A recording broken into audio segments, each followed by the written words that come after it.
I walked past her door at 9:47 p.m. Her voice stopped me. "No, Lexi, Dad has no idea. Dad's paying the semester by Friday. Mom's boyfriend says we can be in LA next week." A pause. A laugh. "Yeah, Mom, and I've been using that fool's money for years." The word fool sat in the air like smoke that wouldn't clear. My knuckles brushed the wall. My jaw didn't move. I didn't step in. Didn't throw the door open. Didn't demand an explanation. I walked to the end of the hallway and sat in the dark, back against the wall, breathing so quietly it felt unnatural. Her voice was a thread I kept pulling, every word unraveling a life I'd built blind. 3 calls, credit frozen, my name stripped from the cosign, home title locked. No hesitation. That night, I placed an envelope on the kitchen table, tuition canceled, car keys inside, divorce papers dated. The house was silent when I left. By sunrise, there were 45 missed calls, all from her. I didn't answer any of them. Instead, I sat in my car at the pier, letting the gulls fight over scraps while the tide pulled in and out. My daughter's voice was still there, layered over years of trust, layered over every bill I'd paid without question.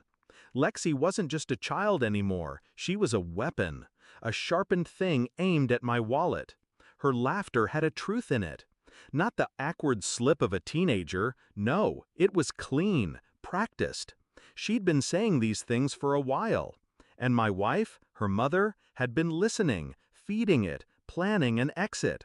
LA wasn't random, it was far enough to sever me cleanly, but close enough for her to keep the money flowing if I stayed blind. But blindness was gone now. In its place, precision. I didn't rage, I didn't drink. I wrote down names, dates, transactions. Every small memory began to warp. The emergency deposits, the sudden tuition increases, the trips that were for school. They weren't lies, they were investments in my gullibility. And I'd been a good investment. I started with the bank. Every transfer traced, every receipt printed. I built a map of theft in neat columns and rows. Her mother's account showed deposits that matched my withdrawals, funneled in small amounts to look accidental. A drip feed I hadn't noticed until now. Then the phone records. Lexi's calls to her mother's new boyfriend spiked after tuition payments. The LA number appeared 3 weeks before the semester even started. I smiled at that detail, planning ahead. How responsible of them. Next came the quiet work. I contacted the registrar. A polite woman informed me that Lexi's tuition had been paid in full by an outside source at the start of the semester.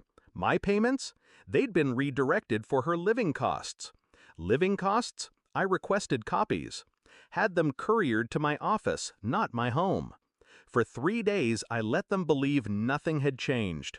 I poured coffee. I asked about her classes. I paid for takeout. Inside, I was tightening the rope. Not to hang them, to pull them.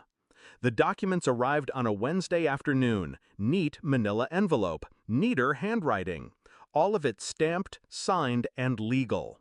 Every payment I'd made went not to the university, but into a personal account, her mother's.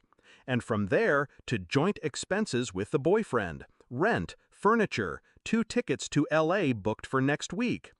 I drove home. Lexi was in the kitchen. She smiled. "Hey, Dad." I placed the envelope between us. No words. She opened it. Her eyes slowed as they scanned the pages. I saw the exact moment she reached the LA receipts. Her pupils tightened.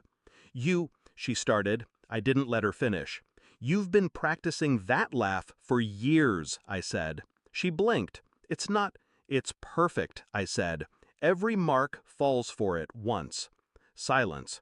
Her hands trembled on the papers. I set my phone on the table, pressed play. Her voice filled the kitchen. That night, that call, that laugh. Lexi's breath hitched. "Dad, no," I said, calm, measured. "This isn't a conversation. It's a closure." She reached for me. I stepped back. "You'll find the car keys are gone. The tuition's gone, the credit line's closed. And your mother? I slid the divorce papers onto the stack. Will be served by Friday. She looked small then, not because she was caught, but because she realized there was no doorway back. I picked up my coat. Her voice cracked. Where are you going? Somewhere my money isn't. I didn't drive far, just enough for the streetlights to look different. I parked, sat in the stillness, and listened to the silence that comes when a weight finally slides off. No satisfaction, no grief, just absence. For years, I thought loyalty meant staying, that providing was proof of love. But love without truth is just funding someone else's freedom. They wanted me blind. I left them staring at the light. The calls started again. I let them ring. And when the last one ended, I deleted the number I'd memorized before she was born. Not out of hate, out of clarity. I wasn't her fool anymore.